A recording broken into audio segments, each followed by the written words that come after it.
In a few minutes, we will get started. There we go. In a few minutes, we will get started. But for now, as everyone settles in, we invite you to go to our Menti, take a moment to pull out your phone, go to our Mentimeter, and submit your response to the question you see there. We will show it later in the presentation. Thank you.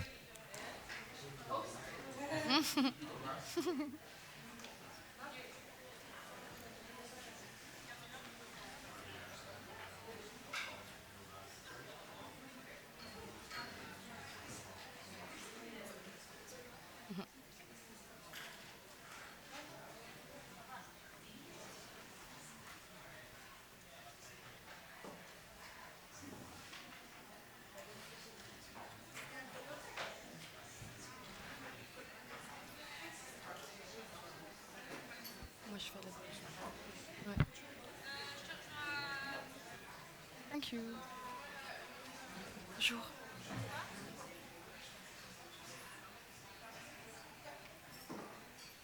Do you want to stay over there and not go there? Do you want me to stand up?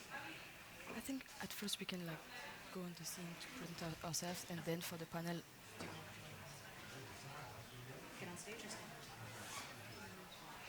I'm gonna. If I'm not able to.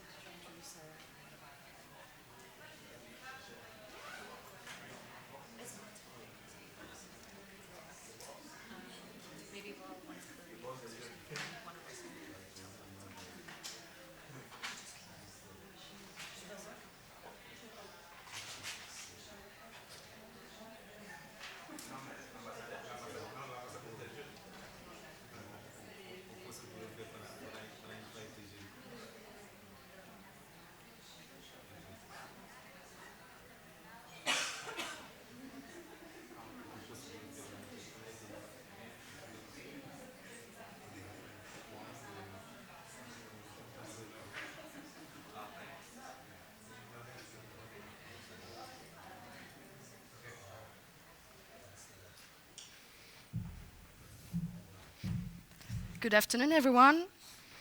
My name is Colleen. I'm the Advocacy and Communication Officer at the International Secretariat for Water, and I will be co-moderating this session today with Lynn. Hi, everyone. My name is Lynn Porta. I am one of the co-founders. We're getting a gesture, sorry, over here. I'm one of the co-founders and the former co-president of the On the stage, okay.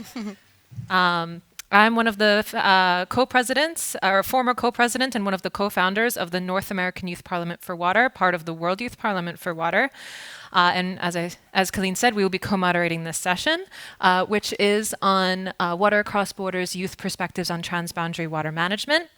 As we get started and have our first couple of speakers, I invite everyone to please go to our Mentimeter and fill out your responses to the question there. We will be showing the results later in the session. Thank you.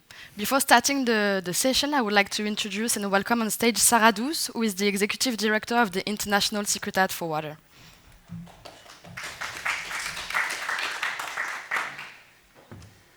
Thank you, Colleen. Thank you, Lynn. Yes, I'm glad to be here today. Thank you to all of you to attend this session on Water Across Borders, Youth Perspective on Transboundary Water Management. As you all know, the world is facing big challenges, from growing impacts of climate change and its impact on our water resources, to increasing divisions and conflicts in our societies. And what we think at ISW is that in that context, young people have a very important role to play in fostering dialogue, in fostering peace. And actually, in many contexts, places, river basins, there young people are already doing many things and making a difference. Yes, at International Secretariat for Water, ISW, has placed young people at the center of its strategy since 30 years. recognizing the powerful role that young people can play in driving change. Yes, and this is why we are empowering what we are calling the water generation. All those young people all over the world that want to do something for water. Yes, we are animating like global youth platforms, like the World Youth Parliament for Water, but we are also implementing concrete initiatives on the ground that are making a difference for water and for peace. Like I can mention a project that we were conducted in the Senegal River Basin called Voices of the River, Voices of Peace, Voix de la Paix, Voix de le Fleuve, in partnership with the OMVS, Organisation pour la mise en valeur du fleuve Sénégal, and the Geneva Water Hub, or the development of the Blue Peace Youth Index that we developed together with the Central Asia Youth for Water Network, as well as the Economist Intelligence Unit. And all of this work, all of these initiatives have demonstrated that investing in youth can be really impactful to promote peace and can make a change in the life of thousands of people all over the world. Yes, and we are working in that endeavor. We are working with key partners like the Swiss Agency for Development of Cooperation. I mentioned the Geneva Water Hub, and many, many others, and many, many young people. We will remain committed to support and to reinforce what we are calling the global youth movement for water. And in that regard, if you have the time, please go on our website in the fall, because we will be launching a new global youth strategy, 2030, that was developed by and for and with the youth. I think this approach is crucial. This is an approach that all the partners that would like to work with the youth should integrate. That is really important to include the youth at the start of the projects that we want to develop for them. Yes, thanks to all our partners, thanks to all the partners of this session, and I'm looking forward to the great discussion of today.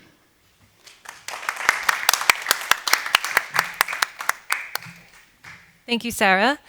To help us set the scene for the discussion today, we have two more speakers to speak to the particular topic at hand, which is youth for transboundary water cooperation and peace. So first to come up on stage with me will be Basilio Gizetta from the Geneva Water Hub. Basilio manages the Geneva Water Hub's policy and law shaping program. He works to strengthen diplomatic relations through the management of the Secretariat for the Group of Friends on Water and Peace, to inform and influence international processes linked to water, development, peace, and humanitarian efforts. He has also done work across organizations such as the SDC and the International Red Cross. Thank you. Thank you, Lynn. Good afternoon, everyone. I will start by saying that for me it's a great pleasure to be here. Under certain definitions, I would still fall under youth. I'm in my early 30s, so I feel very, at the personal level, I'm happy to be here. So let's start by some facts. Youth are key stakeholders. Half of the global population is under 30, and in certain conflict-affected countries, this is the case. It's the case that they're even the great majority.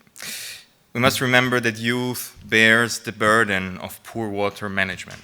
So this is the case in conflicts, but not only, in terms of access to clean water, in terms of displacement, in terms of health impacts on the short and the long-term term. Yet, they are frequently left out of water governance, decision-making, and peace-building efforts. Coming to transboundary water cooperations, we've heard this subject this week, I think, quite a lot. There are some challenges. It's about the sharing of data. It's about the quality of the institution. It's about national interests, legal system, governance structures. But what I wanted to point out is the fact that these challenges are also deeply rooted in the political, in the social, and in the historical context. And these are also exacerbated by cultural and colonial legacies as well. So this is why we think that effective cooperation must address also these underlying factors to be really equitable. Because in our understanding, cooperation is not a means to in itself, but it's a mean to a higher end, which for us is peace. It's sustaining and achieving peace where possible. And on this positive note, since we have many examples of cooperation which led to peace, this was the case, for example, if we look at West Africa, we should also avoid trying to see the youth only as disruptors, as victims. They are a diverse group. They are they're self-organizing, they're emergent, they're innovative, and so they have definitely a role to play. Just to mention two examples, at the multilateral level in Bali, they were very active through their youth statement, but also through the Bandung call to action, which was something very fresh, I think, in the water world in terms of innovative ideas and also in terms of water for peace. So in conclusion, I think we need two things to set the scene. First of all, a holistic approach to transboundary water cooperation management, one that goes beyond addressing only the technical aspects, but looks into also the social and political dimensions. It's about recognizing and integrating the critical role of youth in shaping a more peaceful and sustainable future. And second, to make youth more impactful, we must move beyond token recognition and just ticking the box exercises to provide meaningful opportunities for an active contribution. So yeah, that's it. Thank you very much, and I look forward to this discussion. Thank you. And our next speaker is Anesa Čolaković. Anesa is a dedicated leader in environmental protection and sustainable development in Kosovo. She has championed efforts such as river cleanups, tree planting, raising awareness about forest degradation. With a background in government, nonprofits, and civic engagement, such as through her work with the World Youth Parliament for Water, Anesa is a strong advocate for sustainability and public service with youth leadership inclusion. Thank you.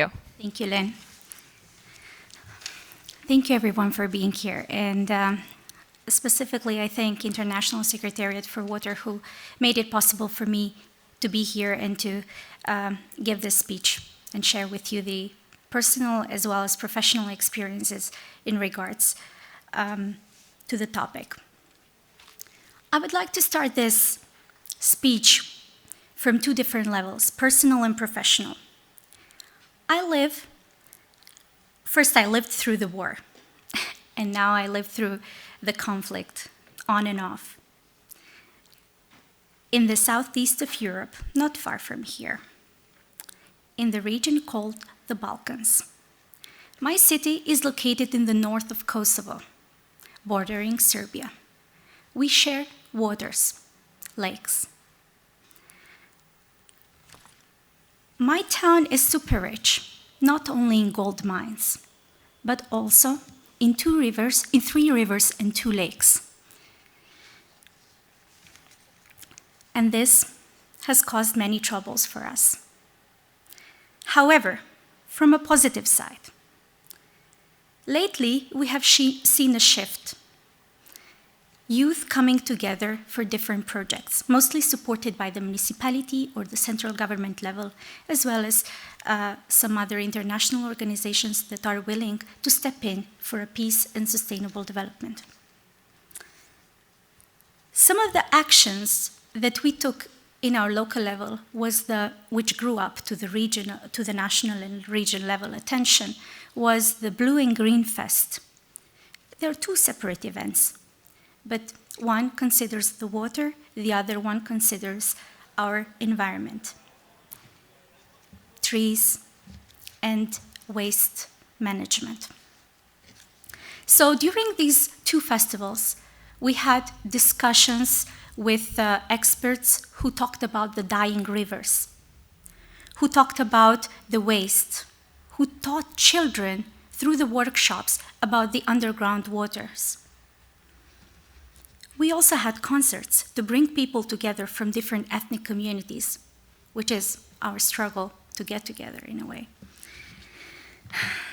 We also did sport events like cycling and hiking to clean the trash from the mountains and hills around near the basins. So, as you see, the role of youth is quite significant, and here it comes. They are the organizers, they are the event planners, they are the ones bringing everyone together to a table.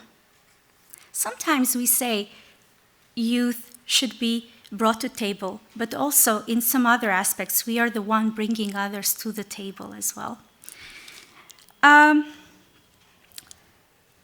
I would also like to mention on this particular matter, I had the chance again, through the very gracious sponsorship of the International Secretariat for Water, to participate in the Water for Youth Parliament, World Parliament for Youth. I have it hard time to pronounce. Sorry about this. World Youth Parliament for Water in Bali.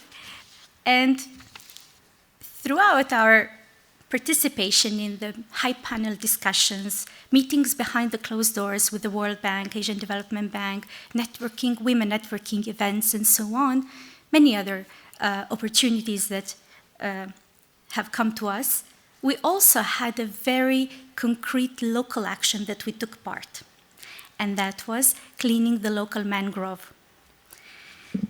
Together with a local artist, Lina Klaus, we engaged in cleaning the mangrove, and we collected 7,328 sackets, 1 ton of waste.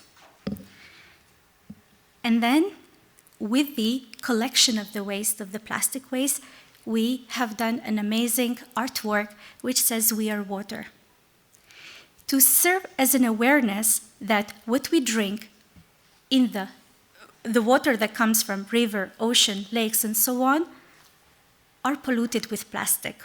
So we have to care about our environment. So we are water. Last, but not the least, young people are already involved in many negotiation tables for the past few years. Their access to the high-level panels and talks should be increased even more. It is not always about raising awareness about the crises we experience in our local environments, conflict, or other zones where we have waste management, escalation of different types of violence, and so on. But it is our responsibility to inspire others to act and engage in environmental awareness, be it water, be it trees, be it cleaning, be it plastic. So let's get together and work towards our goals for a more sustainable future. We are the future successors. Thank you. Thank you, Inessa. And now, with the scene set and opening comments made, we're going to move into the panel portion of our session today. So I have the privilege of introducing our first 3 panelists. I'm very excited. So first up for the panel, if you'll join me on stage, is Samar Al-Khairi, who is our Blue Peace Middle East Youth Fellow from Lebanon. Samar is actively involved in addressing water-related challenges in the Middle East by promoting sustainable water management and fostering regional cooperation through her work with Blue Peace Middle East. And she's also worked as a consultant at UNICEF Lebanon for almost 3 years and is a volunteer mentoring young people in human rights. Thank you, Samar. Next, we have Henry Pitts. Come on up, Henry. Henry is the USA co-president of the North American Youth Parliament for Water and an incoming PhD student at Oregon State University. So his research focuses on the role of diverse values in water governance and facilitation of water collaboratives, and also home-brewed kombucha. And next up on the stage, we have Renee Beili, who is a water quality, health, and safety and environment engineer from Burkina Faso, and is the co-founder and president of the Burkina Faso National Youth Parliament for Water. He works in health, safety, and environment as a health, safety, and environment expert on development projects in Burkina Faso. And as part of his work with the Youth Parliament in Burkina Faso, he works to make youth a driving force behind tackling climate change and environmental challenges, and to support youth in being monitors of government actions around water and environmental protection. And now on stage, we have Nadira Mohammadjin, who is a PhD researcher at the University of Geneva. She holds a joint master degree in security and strategic studies from the University of Glasgow. From 2019 to 2022, she analyzed Central Asian water policies and supported capacity building for water security at the Kazakh German University. As a member of the Central Asian Youth for Water and a youth coordinator at the Swiss Water Partnership, she advocates for meaningful youth participation in environmental decision-making. Thank you, Nadira. Next on stage, I have the pleasure to welcome Dr. Caroline Pelaton, who is the Operation Director at the Geneva Water Hub, where she helps shape the organization's strategy and oversees program implementation. She co-leads the program on protecting water in armed conflicts, and previously she coordinated the Water and Habitat Unit at the International Committee of the Red Cross, working in conflict zones like Sri Lanka, Niger, South Sudan, Yemen, and the RDC. Thank you, Caroline. Then we have on stage Dr. Amadou Gueye. He's the technical advisor to the Senegalese Ministry of Water and Sanitation and a senior researcher and program coordinator at IPAR. He holds a PhD in environmental sciences and has several years' experiences in project development and implementation, as well as research and academic training. Thank you very much, Amadou. And last but not least, we have Moufle Alalawin, who is the regional water advisor for the Swiss Agency for Development and Cooperation, who is based in Jordan. Where, sorry about that. Sorry. Who's based in Jordan, where he's supporting the global program Water and securing the long-term quality of the water program of SDC strategic framework with respect to issues related to water diplomacy and governance in the Middle East region and managing the Blue Peace Middle East program. Thank you very much.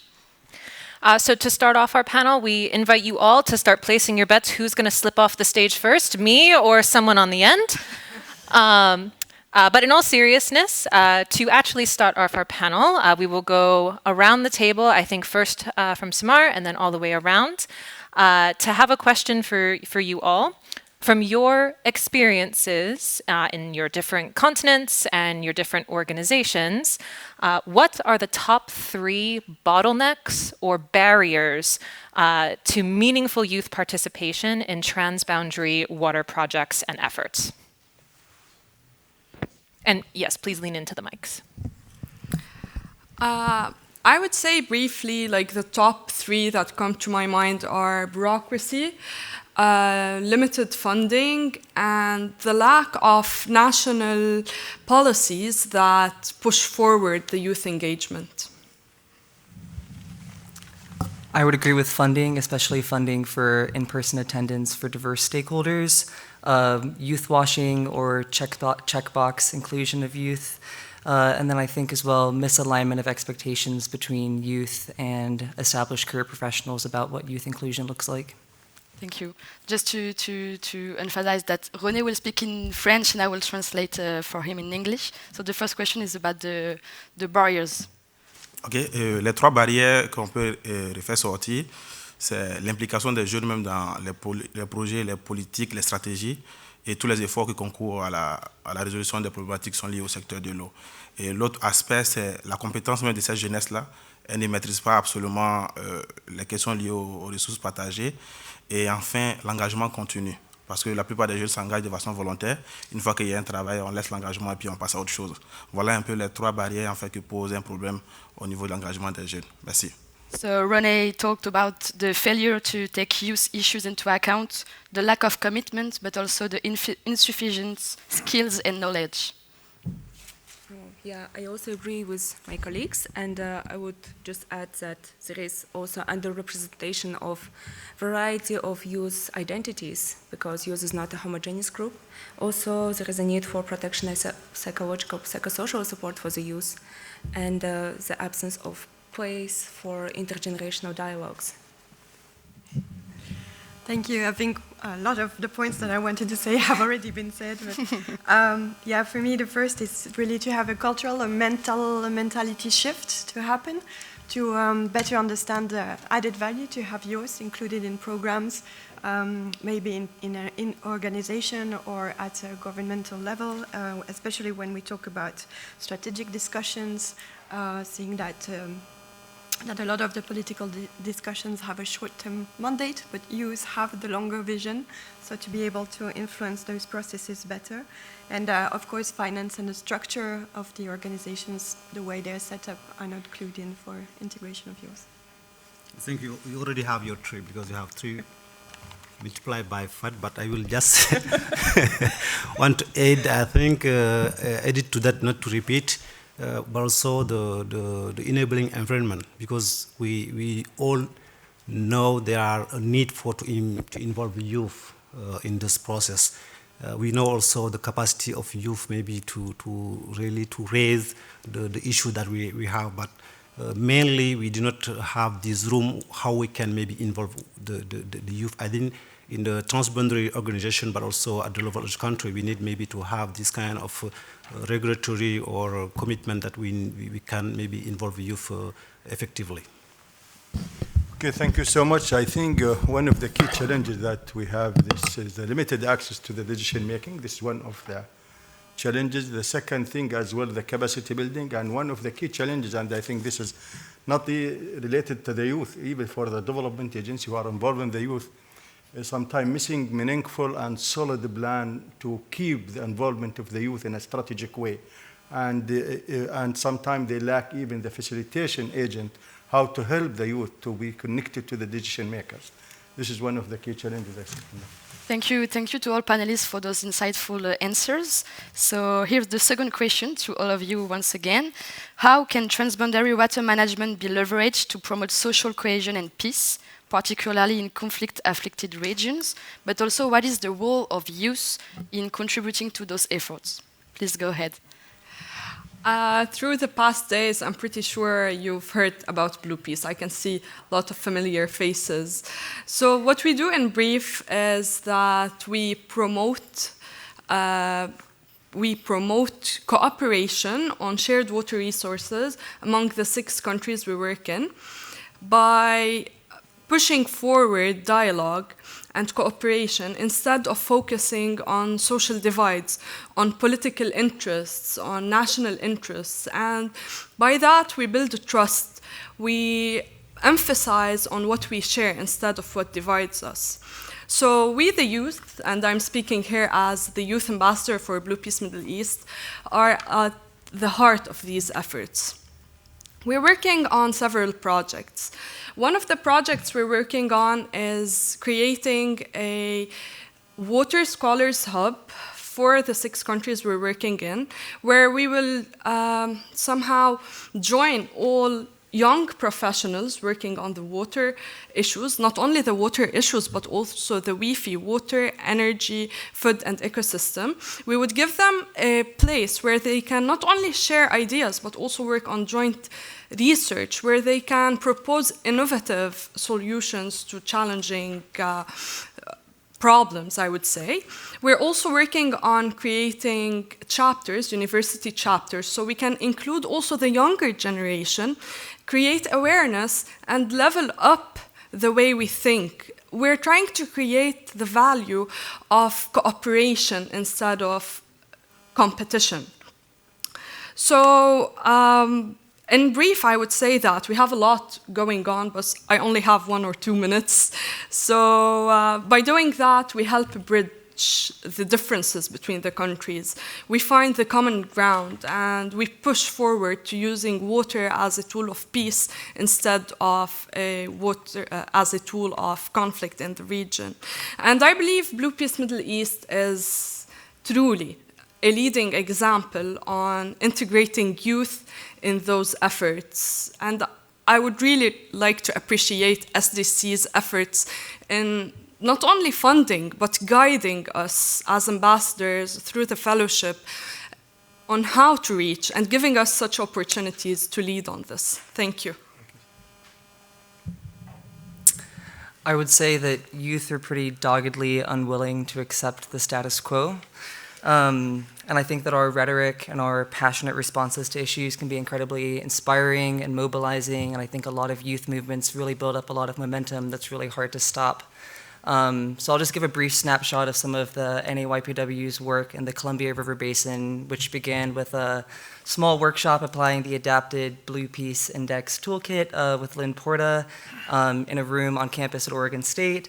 And then just kind of snowballed from there. We led a white paper program. We held a binational youth forum gathering perspectives on both sides of the border. We promoted that white paper and the report that came out of that youth forum at the UN Water Conference. And now we're a formal organizing partner for an annual symposium on Columbia River governance, alongside a university's consortium on that governance and an ethics group in the basin. So we're really seen as a leading voice on the Columbia River and the Columbia River modernization process for the treaty. And at the upcoming symposium this November, we'll be hosting a rapporteur program similar to the one that's implemented here. So thank you to CIWI for the inspiration, and also holding a hydro diplomacy training. And I just want to kind of speak to, at the last symposium, we had one panel that was youth specific, and that was a great inclusion. But kind of the major feedback that came out, and I think a theme that you'll hear across this panel, is that youth don't want to be just included in youth spaces. We also want to speak to our expertise and what we study and what we do. And that's something that we really pushed for at this symposium. So we'll have youth voices in all of the panels. And I'm excited to see where we take the future of our work in the Columbia. Ok, merci. La gestion des ressources en eau, je pense que c'est un facteur qui contribue vraiment à la cohésion sociale et à la paix, notamment parce que ça permet de mettre en place des cadres de dialogue et de coopération entre les États qui partagent les mêmes eaux. Et cela favorise un renforcement de diplomatie inter-États. Et cette même gestion permet également de mettre en place des institutions pour pouvoir gérer ces eaux partagées-là, permettre à ce qu'on puisse assurer qu'il y ait un partage équitable et une gouvernance concertée et inclusive surtout de ces eaux-là. Donc je prends un exemple, les organismes de bassin. Pour le cas du Burkina Faso, on a l'autorité du bassin de la Volta et l'autorité du bassin du Niger. Et bientôt, on a un autre bassin qui est en train de se créer, le bassin du Comoué avec la Côte d'Ivoire et tout ça. Et la contribution des jeunes, surtout le cas du Burkina Faso, on organise des cases d'interpellation pour suivre un peu les politiques dans ce secteur-là, pour savoir réellement ce qui est fait sur le terrain, comment ces eaux sont gérées, comment est-ce que les préoccupations des populations à la base sont prises en compte, et comment est-ce que la jeunesse même, quand je prends le cas du Burkina Faso, nous sommes 77%, sur 20 millions d'habitants, on est 77% qui sont des jeunes de moins de 35 ans, comment est-ce que cette masse critique-là est prise en compte dans les actions sur le terrain. Et au-delà de créer ce cadre de dialogue intergénérationnel, on met en place des projets communautaires sur le terrain, notamment actuellement avec un partenaire. Nous avons un projet en milieu scolaire pour renforcer l'engagement des jeunes, pour mieux maîtriser ces ressources en eau-là et participer à la protection de ces ressources en eau-là. Notamment un projet sur la mise en place des SOLIGI, la gestion intégrée des ressources en eau au niveau du Burkina Faso, qui couvre un peu toutes les régions. Et c'est un clin d'œil fait aux partenaires tels que le secrétariat national de l'eau, qui soutient la jeunesse, qui crée les cadres pour qu'on puisse s'exprimer. Nous sommes là aujourd'hui, on a quitté le Burkina Faso pour être là jeudi, pour partager notre expérience, pour interpeller davantage et pousser. Donc c'est le rôle de la jeunesse. On pousse pour qu'il y ait un changement, on agit sur le terrain pour rehausser l'engagement des jeunes, afin vraiment qu'on puisse aller vers un lendemain meilleur pour préserver la cohésion sociale et la paix. Merci. Merci René. I'll try my best to translate what he said, but about transboundary water management, he said that it enables the creation of frameworks and dialogues and consultation that strengthen the interstate diplomacy of countries that share common waters, and that transboundary water management also enables the establishment of cooperative institutions as basin authorities which manage shared water. And then he took the example of Burkina Faso, where almost 77% of the population is under 35 years old, and where the basing authorities try to do consultation to really involve youth people into the conception of the frameworks, and really try to connect the youth into helping enable and implement decision making in regards to shared waters. Yeah, mainly that's it.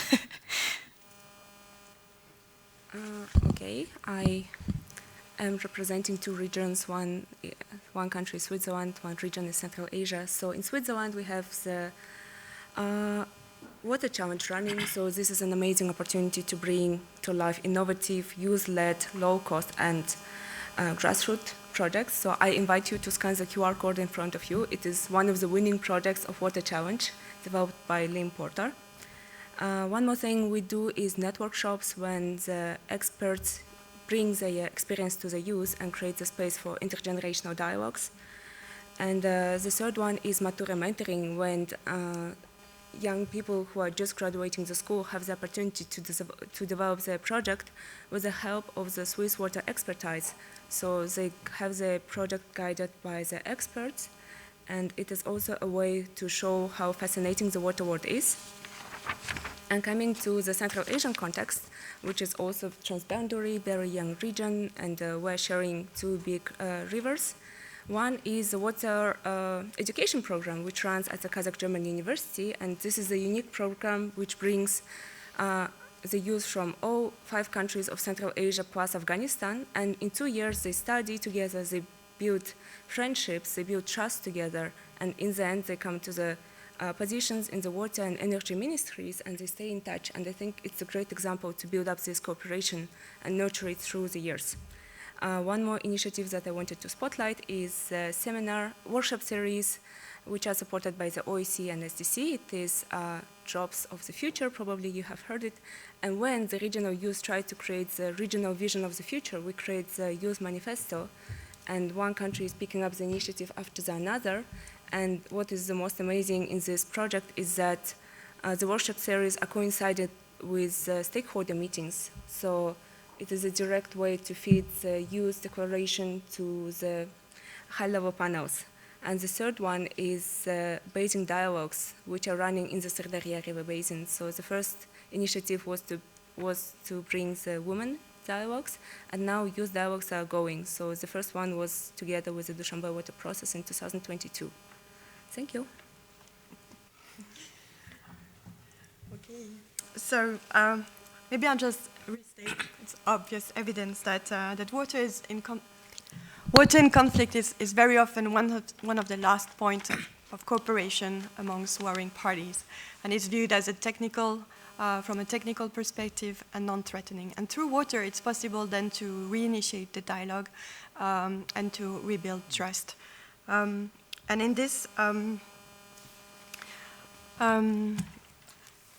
one good example that we can show is that with the Geneva Water Hub in the Sahel region, organized several discussions with yours, with water authorities, with international organization, development organization, civil society, about how to build trust around water. Can water be used as a vector for peace in the Sahel region? And the idea was really to work on reconnecting at the community level around water, but also reconnecting community with water authorities. Another example would be the project that was mentioned in the opening remarks by Sarah about the Voices of the River Pathway to Peace project that we jointly organized with the International Secretariat for Water, which was really to have this dialogue and engaging all engaging youth, but as well all the populations living along the Senegal River to understand what are the priorities, what are the challenges, and ensure that these challenges were raised to the higher political level. And I'd also finish with saying that I would also encourage yours to really capitalize on the Bandung Spirit Water Summit that happened during the World Water Forum, where the concept of banning the weaponization of water was raised, not only in the Water for Peace section, but as well with the youth section, encouraging youth to really enforce the human rights to water and to abide by the international laws. And I think there's a lot that can be done. We're also working on the Global Alliance to spare water from armed conflict, and I think there's definitely synergies that needs to be continued. Thank you. For that, I want to just maybe share the example of the OMVS, the organization around the Senegalese basin, that how can cooperation maybe build peace, but also development, but also how can youth can involve on that.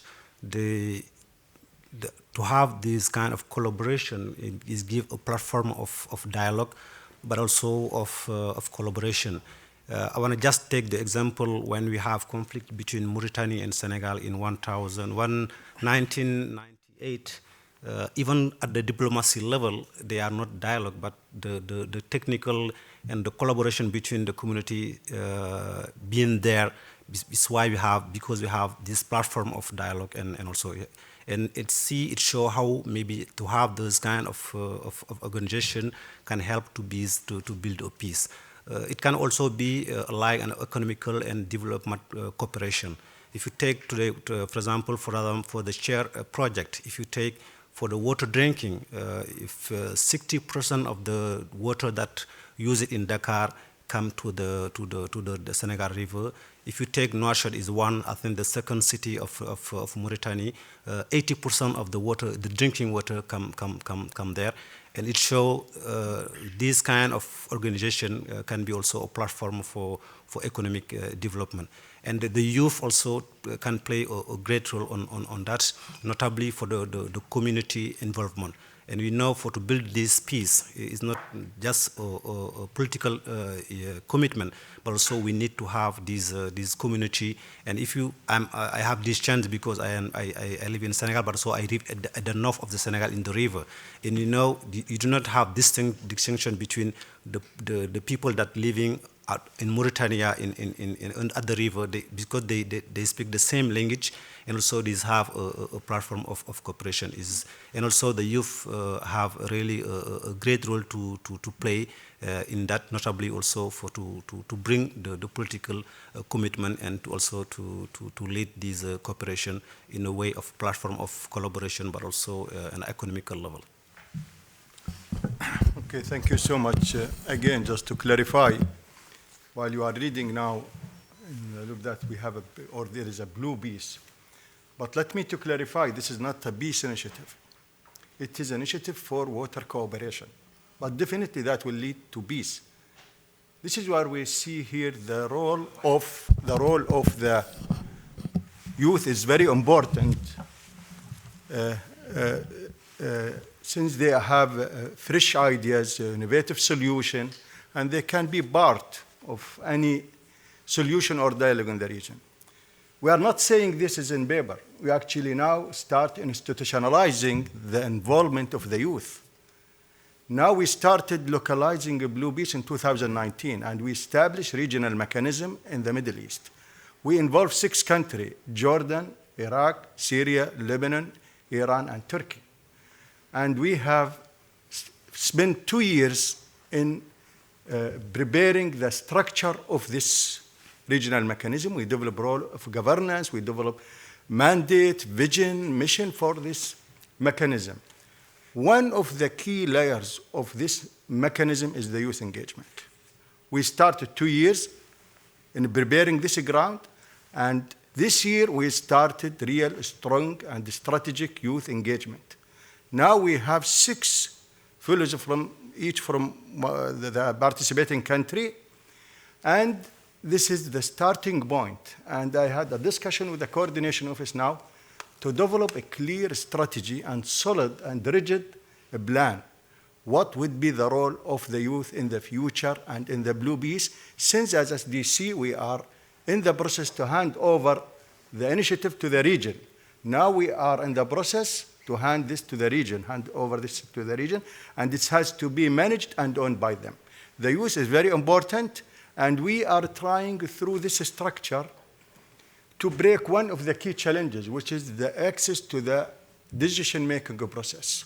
Now they are connected somehow, but we still long journey in order to have them strongly connected with the decision maker, because we have a strong now platform chaired by His Royal Highness Prince Hassan bin Talal, the Prince of Jordan, and we have a representative from all the countries. And the youth now, they are in the process to be connected in a very meaningful approach with this regional mechanism. I think with this setup, we will have real role for the youth, and instead of having them just in 2 or 3 trainings and have nice photos, nice tweet about them, but we need really to have real role for them in the Middle East. Thank you. Thank you very much. Thank you all, panelists. Another question open to all of you. So maybe first we'll, again, start over here and work your way down for anyone who would like to respond. From your experiences, what is the added value of young people and what they bring to efforts to equitably manage transboundary water resources, or in de-escalating conflicts and reducing the suffering of civilians in regions where water resources are contested or are being impacted? I would say that youth are one of the few that are non-biased, like extremely non-biased, neutral, fresh blood that truly knows nothing beyond humanity. I would stop here. Oh, that's good. Yeah, if you allow me to dabble in some cliches for a second, but I do think that they're true and they ring true. I think our energy, our optimism, our relative newness to the field is and really should be a tonic to people that are established and have been working in this space for decades. For youth, no idea initially is too far-fetched, no proposal is too costly. We're willing to consider everything and anything. And I think sometimes people would call that the naivety of youth, and I would really push back on that and say that's our imaginative capacity, and that's really one of our core strengths. And so next time you hear a far-fetched idea, I would challenge all of you to take a breath and maybe consider that it could have a kernel there that you should think about. So. Pour la valeur ajoutée, juste un exemple qui nous motive, c'est le cas du Parlement du Burkina Faso. Nous avons initié la plateforme et aujourd'hui, les partenaires nous impliquent dans tout. Nous sommes arrivés ici, c'est de grosses structures qui veulent nous rencontrer. J'ai dit à mon collègue qu'on ne sommes plus n'importe qui. Au niveau du Burkina Faso, tous les partenaires veulent signer des partenariats avec le Parlement du Burkina Faso. Donc, parce qu'à quelque part, il y a la place de la jeunesse. Mais pour avoir cette place, il faut s'engager. Notre engagement nous permet d'affranchir toutes ces barrières-là, nous permet également d'interpeller les partenaires pour comprendre que il y a un élément qui manque, il faut prendre en compte cette jeunesse-là, parce que nous sommes le futur. On crée l'opportunité qu'il faut pour qu'on puisse s'engager. Les partenaires également comprennent que oui, derrière eux, il y a des jeunes qui poussent. Donc, dans tout ce qu'ils font aujourd'hui, ils réservent une place pour nous. Aujourd'hui, on nous appelle, OK, on veut planifier tel projet. Alors, il y a un aspect qui est prévu pour la jeunesse et tout ça. Bon, c'est une valeur ajoutée. S'il n'y a pas de valeur ajoutée, les partenaires ne feront pas la cour. Merci. Merci. So René talked about added value of the youth. It's not only about engagement and commitment, but it's really because youth are the future. And he took once again the example of the Burkinabe Youth Parliament for Water. Since it was implemented, all stakeholders want to get involved with the parliament because they know the worth of the youth and the added value they can bring to frameworks and decision makers, because through para-diplomacy, youth people are actors of change, but also actors for peace. I also want to share the optimism of my colleagues and be naive, but I think we are now very much affected by the conflicts, and we have our friends on all of the sides, and we are also deeply affected by this, and we're not the abstract resourceful youth who needs to be resilient. So my friend is in Gaza. He needs to crowdfund for his family to be able to pass the border. He needs to be resourceful. He needs to be innovative. My other friend in Afghanistan, he's from Hazara community, and he doesn't know when he's going to see his family again because they're facing genocide. And also, Taliban is going to build Koshtipa Canal, which is diverting water from Central Asia, which is causing more water scarcity in the region. Also, my female friends in Central Asia are spending their precious time of the youth for fetching the water, and they are very resilient, and they're still bringing their expertise and experience to speak about it and to bring their expertise to the global body of knowledge.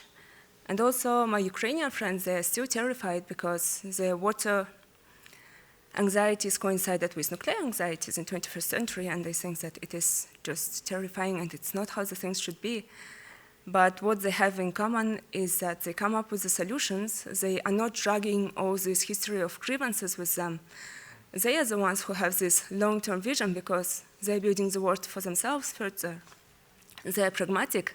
And also there is a story of Armenian colleagues who are now putting a lot of efforts to be represented as the youth at the Conference of Parties in Azerbaijan, which might be something unthinkable, but still, they feel that they need to be there, they need to connect to the other youth, global youth.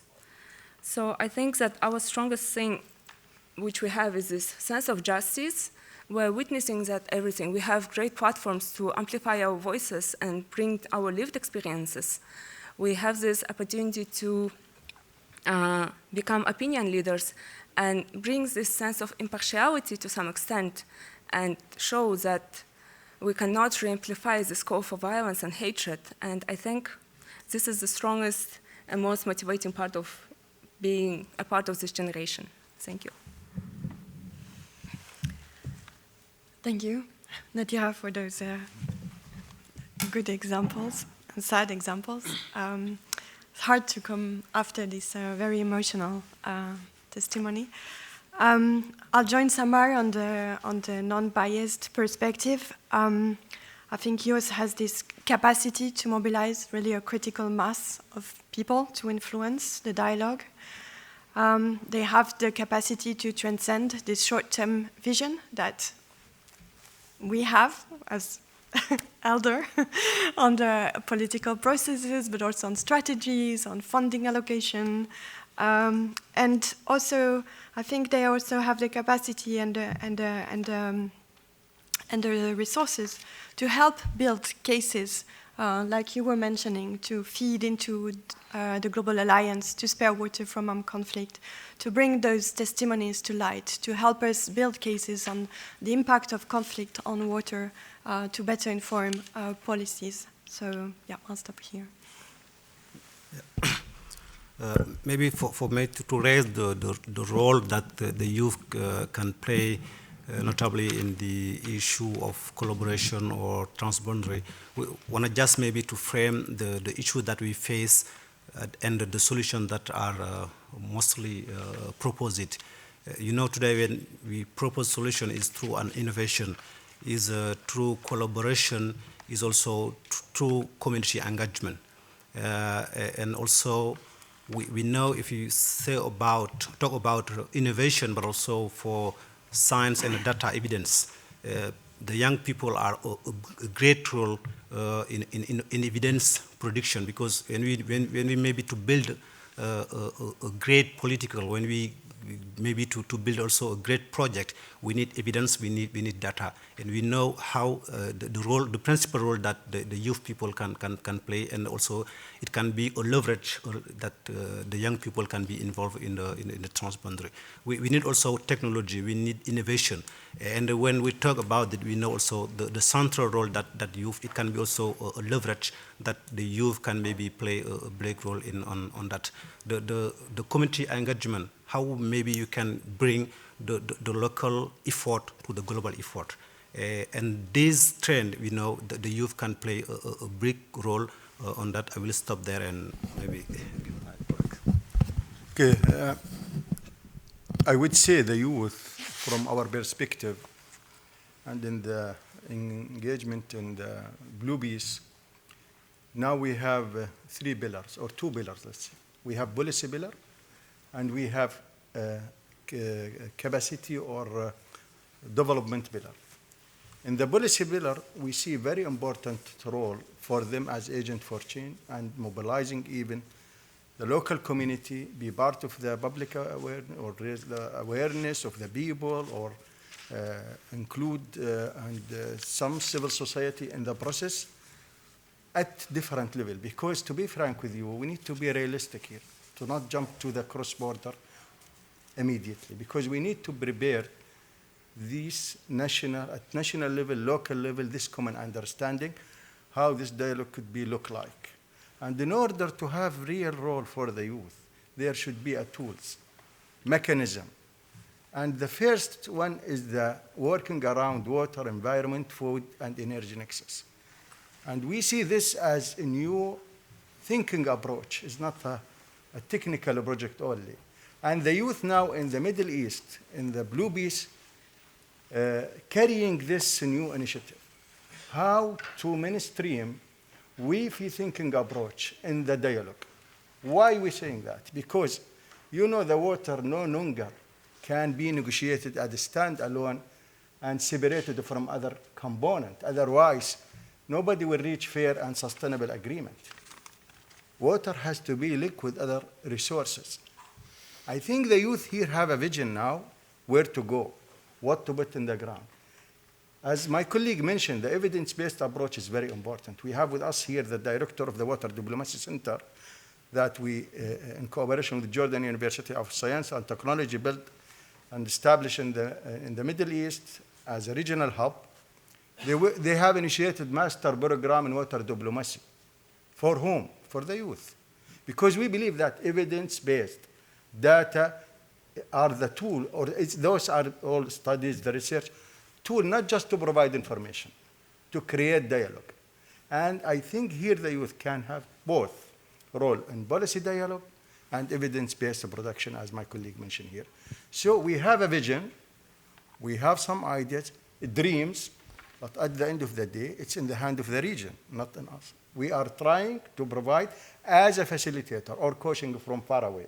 But they should take the lead in this and be the youth, prove their role to convince us that they can make the change. We don't want every time to prepare things for them. We need them now to prepare. We give them the skill, we give them the capacity building. Now I discuss with the coordination office now. We need them to develop a clear plan where we want to go. This should be developed by them, not by us. Otherwise, it will not be really owned or implemented in a proper way. So we see the role is very important in design, plan, and implementation. Thank you. Thank you so much for these inspiring answers. We will now have a last question for all of you. Before the Q&A, please be as brief as possible, because for time management, it will be very appreciated. So the question is, what elevator pitch would you make to all the other organizations present here at the Stockholm World Water Week to make their best efforts to meaningfully include youth in their work towards water for peace? Please go ahead.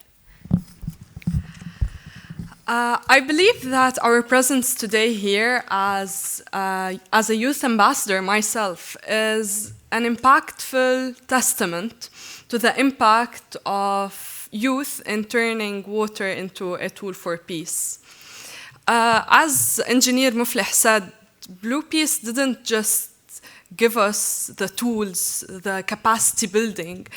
They didn't just end the mission with us at the end of the fellowship program. Look at us, we're here today. I'm representing the initiative in one of the world's biggest water forum.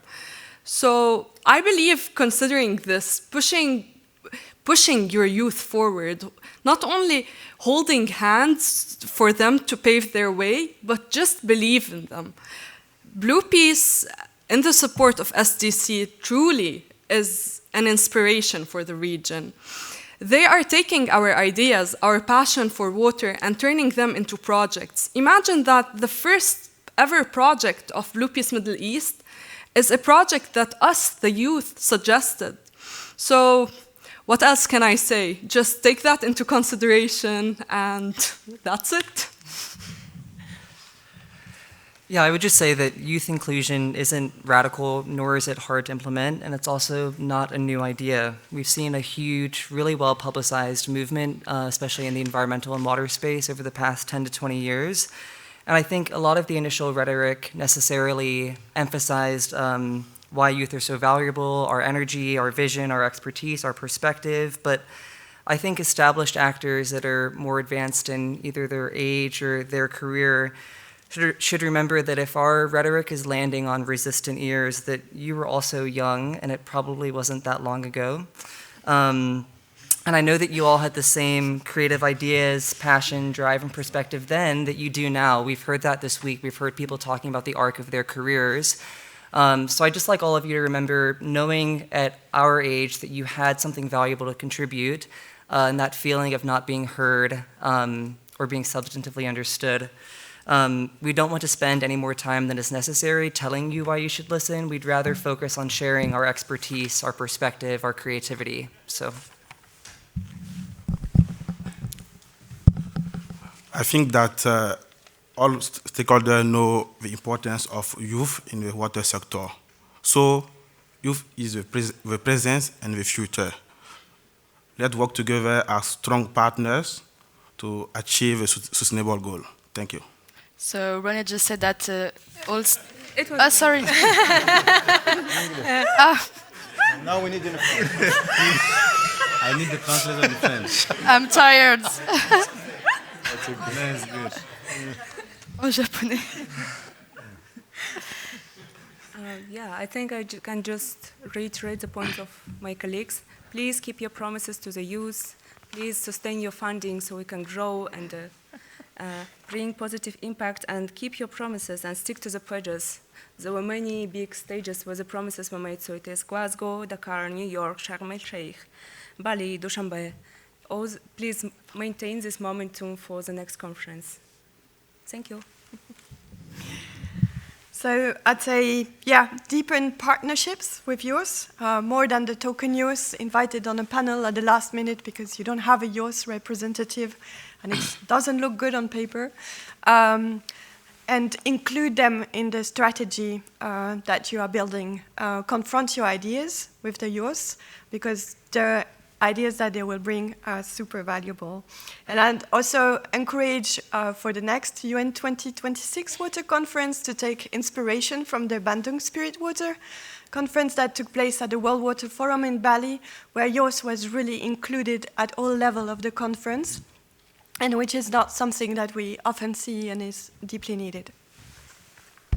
Just to say, the commitment of the Senegal, also and of the UA, to really involve youth in the process of the UN 26. As you know, Senegal and the UA will co-chair it, and also as we work really real job in the World Water Forum with AC, that we really involve the youth.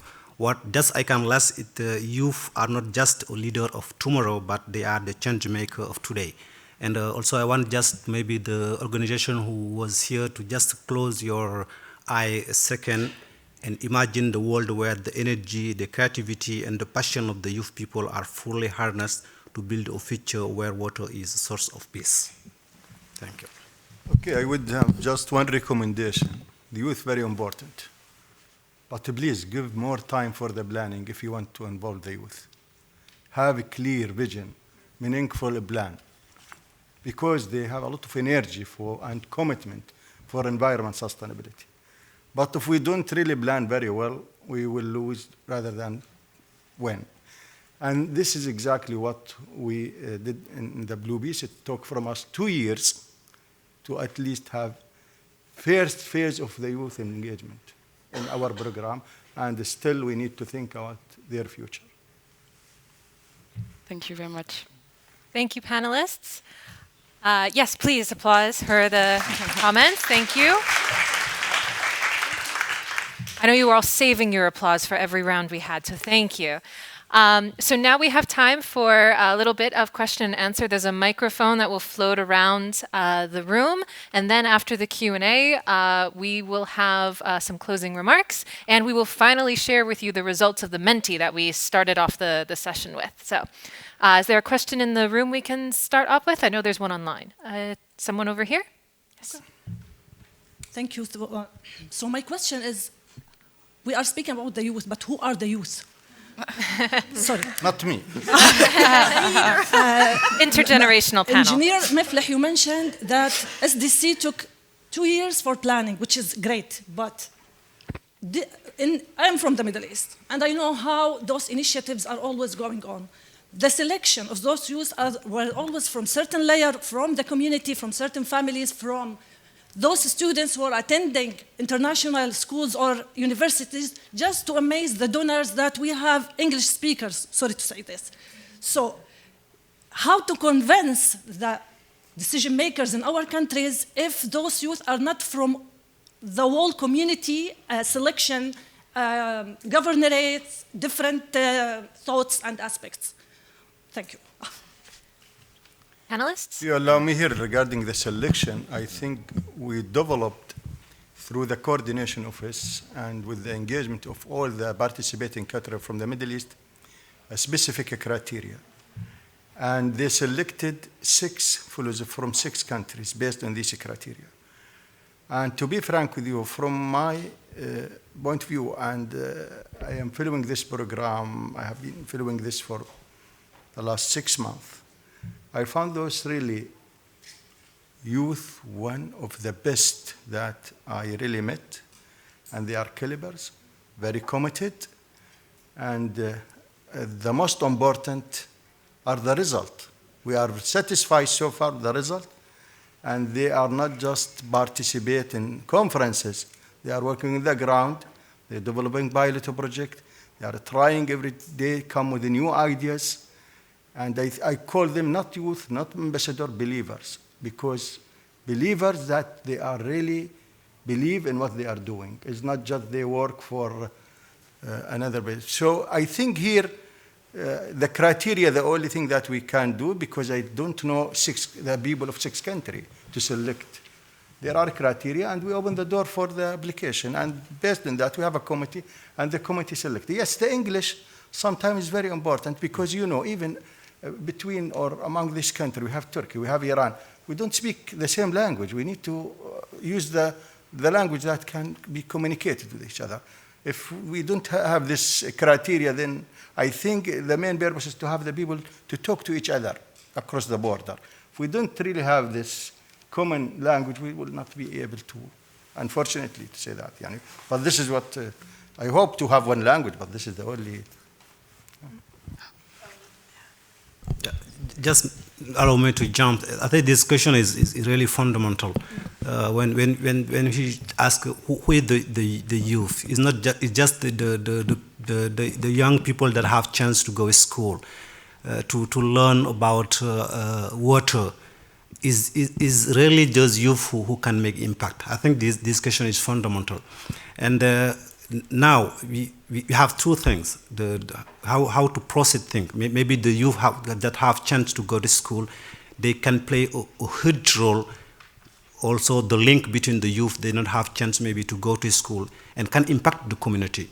I think we need to have this kind of strategy to have those global answer, and when we can maybe bring to the youth and also to amplify the impact that the youth can create.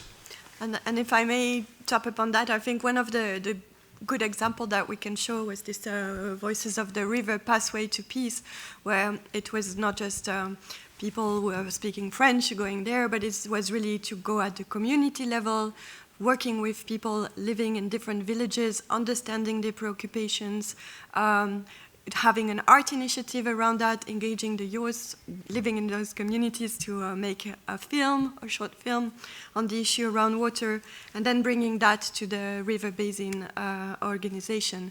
And this led then to having understanding the problematics, leading to creating a platform where young entrepreneurs who want to develop activities around water at their local level can link with possible funders. So there are initiatives, not a lot, but yeah. Is there anyone else who would like to answer? And I think I'd just like to reiterate a point that you made earlier about not just having the token youth on the panel and you find someone who's under 35. I don't have an answer to your question, but would just like to offer a further critique. If you look at the gold standard for Stockholm World Water Week, the gold standard I think is 40% women and 1 person under 35.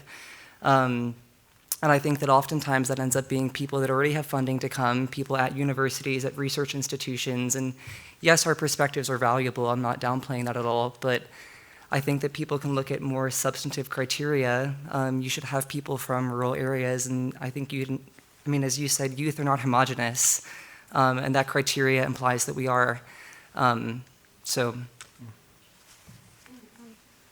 Just a brief addition, I totally relate to everything that you have said. We're incredibly lucky to be here, but we're also privileged to be here, because there are a lot of people who could not join this event and gathering because they could not get their visas on time, or they had to give up on their trip to Stockholm because it was too expensive.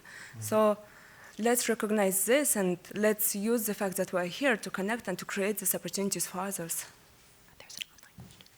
René, you would like to answer? Bon, je sais moi en français. Bon, c'est juste pour être le leader, pour représenter la jeunesse, il faut être engagé dans la communauté. Il faut travailler, il faut se performer. Si tu ne fais rien, tu n'auras rien dans la vie. Donc il faut agir pour mériter ce qu'il faut. René just said this time in French that we need commitment, we need work, and we need involvement, because otherwise it is useless. And I wanted to add a last thing, that even if we are only 6 ambassadors now, we're not only representing ourselves or our backgrounds, we're representing the whole community we come from. We're representing the people who have no voices, who live in rural areas. I'm not only representing myself, there's a whole community I'm trying to represent. Thank you. I think we have now an online question addressed to René. You talked about a project about the basin of Como in Côte d'Ivoire. Can you talk more about this project, please? La question est longue, tu peux...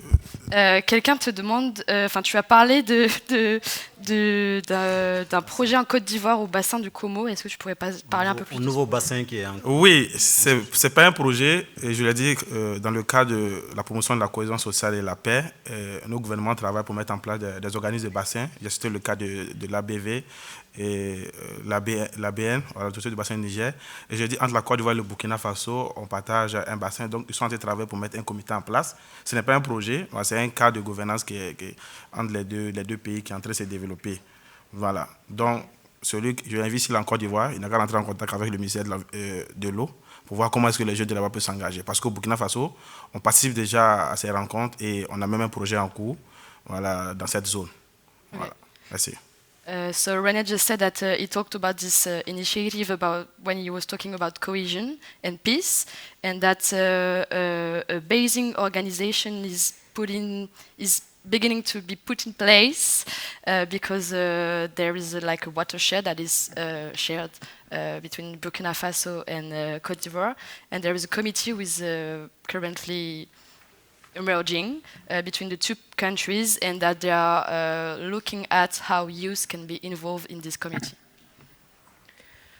Other question from the audience? I was going to say, we think we have time for one more question and some very brief responses from the panel. Okay, thank you for this last question. To add just maybe a bit more flesh to the bone, thank you to everyone for your reflections. I can imagine that when you are in those negotiations, dialogues, even if it's just an exercise, as maybe during your fellowship, you might not always agree with the people in the room. And we also heard that young people are maybe a bit more, managed to have a bit more a neutral approach, or have maybe a creative approach to something to find a solution. Does one of you want to share an example on maybe a heated discussion you had, but then you all said, okay, now we need to find a solution, and you found somehow a way around it? I would be very curious. I think this is the whole point of the fellowship we had. We were 6 youth, everyone from a different country. Okay, we lived next to each other, but you have no idea on the differences we have in our mentality, on how everyone had their national interest first, how everyone just wanted to fight to get the best for their country. It took a few days, actually, a couple of weeks, before we started the shift of dialogue. We were actually in Jordan, we were witnessing the water scarcity in Jordan. We started having this kind of compassion towards the Jordanian and how they're sustaining it. We started understanding that, no, it's not just that I want to retain my water. It's moreover sharing. They are human beings after all. We should find a way out of this together. We had jokes that I'm the upstream country and you're the downstream, just don't talk about it. And then look at us now. We're having a project in one of the most vulnerable areas in Iraq to have it as a role model to be replicated in other water scarce areas in the region. So I think this is one of the most important things that I lived myself and that the youth witnessed during this fellowship. No story to share, but what I just want to add, when we want to build a collaboration, notably around the water, we need really to build firstly the trust between the actors. I think it's fundamental. And when we have building this trust, when we have some conflict of interest, also some difference, we can really maybe shift and have this common interest that we can build on it. And if you allow me here, just one comment. The youth have to defend their WIFI project in November when they meet the Blue Peace Regional Mechanism and the Arab Water Ministerial Committee. So means they will be really part of the dialogue here and try to, but I think the most important point here, they spend real time and they gain a lot of skills. And I think this is the first, maybe, high-level dialogue they will face in the future or in this year. And I will tell you if they will succeed or not. If I can answer, I know I'm not part of the panel, but I was part of the youth. Translation. Do you want? Yes. Yeah, you make it like. All right, hi everyone. I'm Asilim Khamer. I'm the head of coordination office for Blue Peace Middle East. We're not here to promote the fellowship, but we're trying to we walk the talk. When we say Blue Peace Middle East integrate youth in our design and implementation, Samar, Dania and Hiba in the back are part of our ambassadors team. We still have 3 guys. We only have females with us here in Stockholm. Back to you, Delphin, when you asked about the heat, the tension. Of course, once they came, we're Middle Eastern. The 6 of us, the 6 of them are Middle Easterns. But despite being from the same region, we're so different. We're so different. So despite these differences, by time they started getting to know each other, they started to understand the context. For example, for the Jordanian peace treaty, for example, on water, they started feeling the pain that we have. We started getting to know more about other countries. So we're not only talking about surface level issues, they started to understand what is happening at other countries. When you feel the pain of other countries, you will understand what does mutual benefit mean. So this is how they came together. This is how they started designing the pilot project. They gave us hard time. It was not an easy journey at all, but at the end they all came together. And I'm so sorry, a couple of minutes. Back to your question. You said youth at certain areas might be excluded. There are not enough youth initiatives. Yes, we all agree on this. But at the same time, there is a responsibility on the youth to look for the opportunities. For example, in Jordan, we're doing well with youth integration and targeting youth. But if you look back, and I was part of the selection process for the fellows. I saw some certain of not enough capacity, not because they don't have the opportunity. We targeted fresh grads, but they're not willing to apply. They don't want to. When we did the interviews, we opened it for all of the governors. They don't want to be part of the process. So it's all about having the well and, of course, having opportunities and match them properly together. Thank you so much. So sorry to take from you. No worries. Thank you so much for that. I think, Caroline, you wanted to react? Yeah, I can be very short. So as a perfect example, I think of youth inclusion, I'll come back to this Bandung Spirit Water Summit.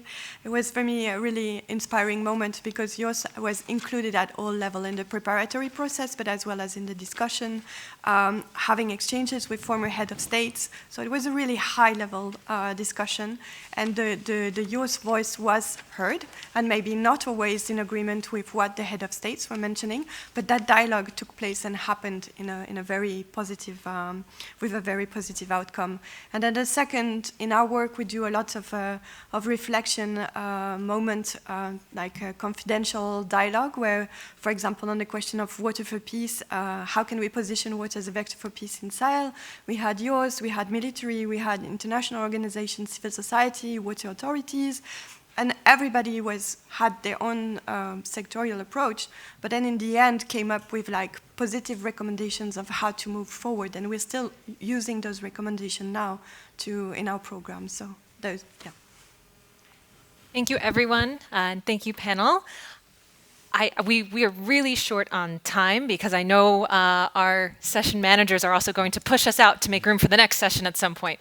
So we are very short on time, so thank you everyone for your questions. Thank you online. I have a couple short comments that I will summarize the panel with. While I do that, tech in the back, if we could switch to the Menti screen to show the results from our Mentimeter earlier.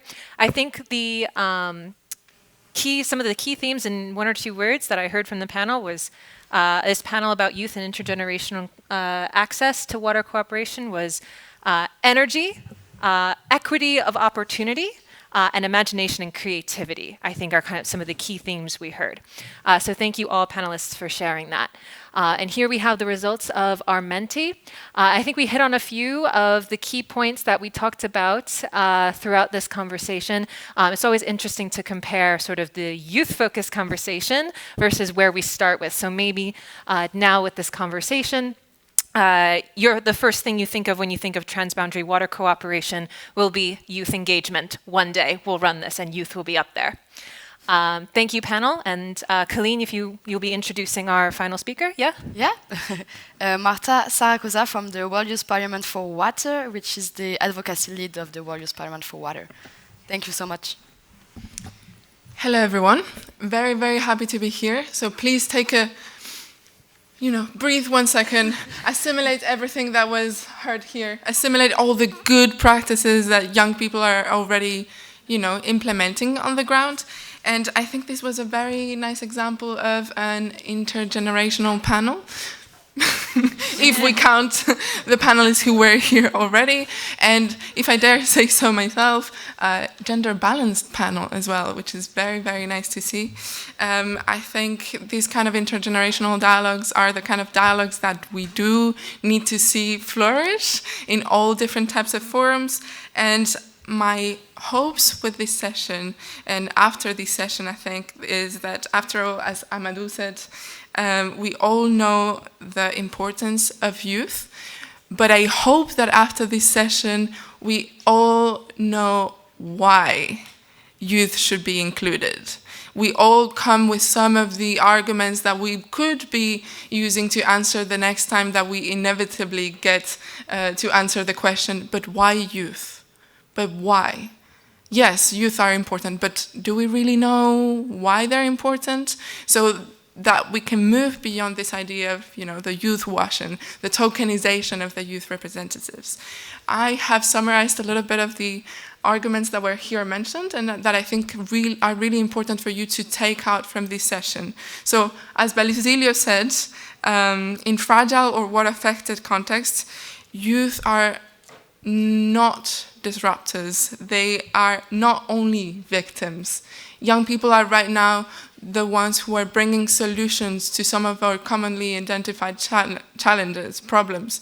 We have seen here so many examples that were mentioned all across regions. Latin America was not represented, but in Latin America, for example, I can think of some of the youth who were really, really heavily involved in a transboundary groundwater cooperation. So this is something to keep in mind. When you think about problems, young people are already bringing the solutions. They're already involved with local communities because, as Anessa said, Anessa who's just there, young people and youth movements are already bringing other people to the table. For example, at the World Water Forum last May in Bali, we were the ones who, with a set of other coalitions, we advocated for the representation of indigenous communities. We advocated for bringing civil society to the table as well.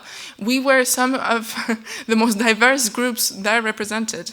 We had people from South Sudan, we had people from conflict-affected areas such as Palestine, such as Syria. So we are really bringing the people who can demonstrate what's wrong with our world and what kind of solutions we should be implementing. We also, as Samara and Henry said, we are fresh blood.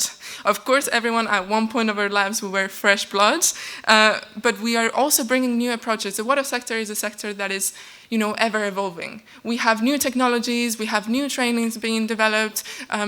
For the ones of you who were, in the university studying water-related issues, be it in STEM or social sciences, you saw how fast everything changes and how much we need these new approaches, and we need to integrate these new approaches when we do project management and when we do project conceptualization and implementation on the ground. So at the end of the day, we are kind of bringing these novelties on how to more effectively do change and perform sustaining and transformative change. We also are a breeze of fresh air in a field that, as many of you may know, is quite frustrating.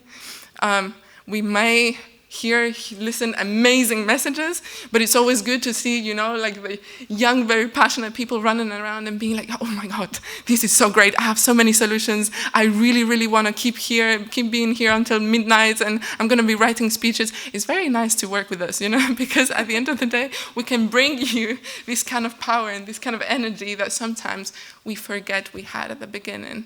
Not always, of course, because if you keep working with us, you will never lose it.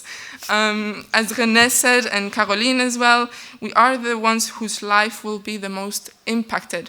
We are the ones whose life is also, among other groups, most impacted in conflict-affected areas. In some regions, we are the youngest population and also among the most vulnerable. And at the end of the day, water is a finite resource. At one point, we will not have fresh water. Maybe, I hope not. But if that happens, we will be the ones most affected. So we are the ones who are the most interested in getting this problem solved. And I think I also want to mention that we, as was mentioned by some of us, we are the ones really good at making friendships and really good at humanizing the other. We are among the people who have the most diverse and transboundary initiatives, be it through extracurricular academics, extracurricular activities that we implement locally. So I think this is very, very important so that we can keep having these kind of dialogues. And I think that my last point will be that, I want to go a little bit further on this idea that we are non-biased.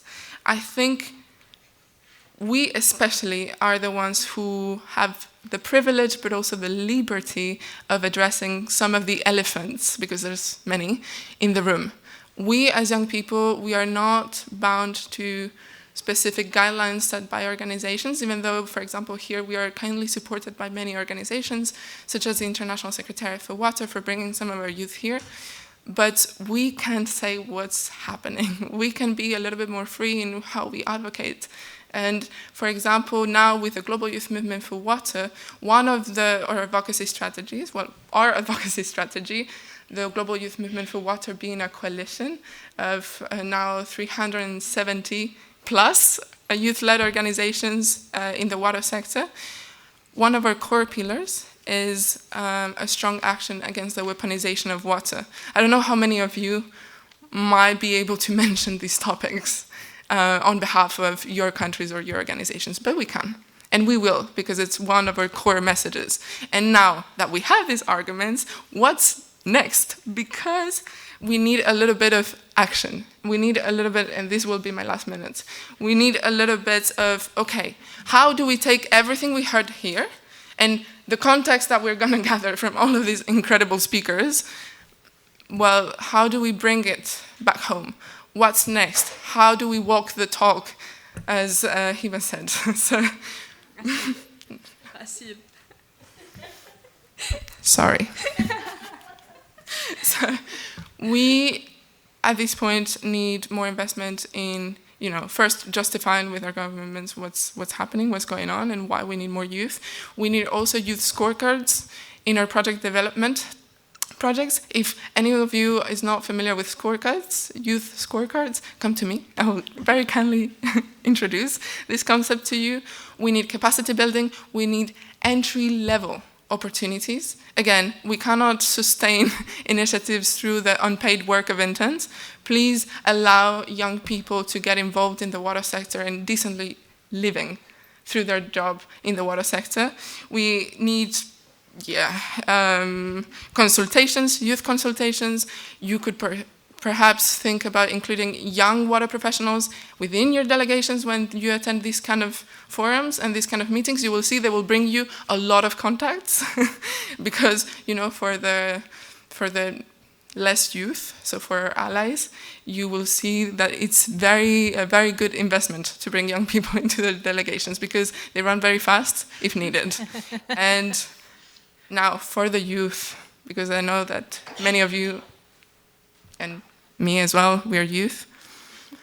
What do we do next? Let's come together. Now we have the Global Youth Movement for Water that is catalyzed by the International Secretariat for Water and kind of facilitated by the World Youth Parliament for Water.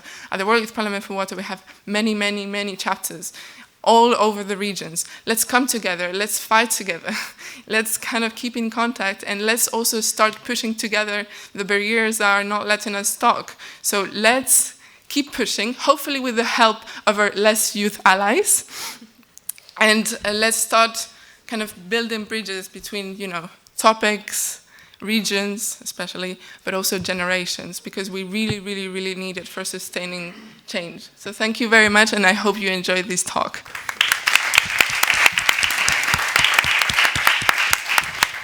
Thank you, Marta. One final, summary point. Youth are watching. All right, thank you all. Thank you. I think we can give a round of applause once again. Thank you. Yeah. Ouais. Be good. Ouais, on l'avait prévu. I think we should all have a group photo. Yeah. Sure. Yeah. Recording stopped.